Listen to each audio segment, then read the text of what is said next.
ചാലക്കുടി ഉപജില്ലാതല Subroto Mukherjee football tournament Kodakara government national boys school ഗ്രൌണ്ടിൽ ആരംഭിച്ചു. കൊടകര ഗ്രാമപഞ്ചായത്ത് പ്രസിഡന്റ് അമ്പിളി സോമൻ ഉദ്ഘാടനം ചെയ്തു. കൊടകര നാഷണൽ ബോയ്സ് ഹൈസ്കൂൾ പ്രധാന അധ്യാപിക ജിഷ മാത്യു അധ്യക്ഷത വഹിച്ചു. കൊടകര നാഷണൽ ബോയ്സ് ഹൈസ്കൂൾ കായിക അധ്യാപകൻ സജി ജോർജ് സ്വാഗതം ആശംസിച്ചു. ചാലക്കുടി ഉപജില്ലാ വികസന സമിതി treasurer Chandran, Kodakara national boys high school PTA president Santhosh Kumar, Chalakudy sub ജില്ലാ games association secretary Joju MJ എന്നിവർ സംസാരിച്ചു. ചാലക്കുടി സബ് ജില്ലാ games association joint secretary Vismi Varghese നന്ദി അറിയിച്ചു. നിരവധി വർഷങ്ങളായിട്ട് നമുക്കിവിടെ ഇത് നടത്താറുണ്ട്. ഞാൻ നിങ്ങളുടെ ഈ പരിപാടിയിൽ പങ്കെടുക്കാറുണ്ട്. അപ്പോൾ വളരെ ഇൻട്രസ്റ്റിംഗ് ആയിട്ടുള്ള കുറേ അധ്യാപകരുണ്ട് എന്നുള്ളത് വലിയ സന്തോഷകരമായ ഒരു കാര്യമാണ്. അപ്പോൾ നമ്മുടെ ചാലക്കുടി ഉപജില്ലയിലെ 16ഓളം സ്കൂളുകളിലെ കുട്ടികളാണ് ഇവിടെ ഫുട്ബോളുമായി മാറ്റുരയ്ക്കാൻ പോകുന്നത്.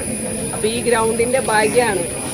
ഈ ഭാവി കാലങ്ങളിൽ നിങ്ങളൊക്കെ വലിയ വലിയ കളിക്കാരായിട്ട് മാറുമ്പോൾ എപ്പോഴെങ്കിലുമൊക്കെ വലിയ ഇൻ്റർവ്യൂകളിൽ പറയൂലേ, ഞങ്ങൾ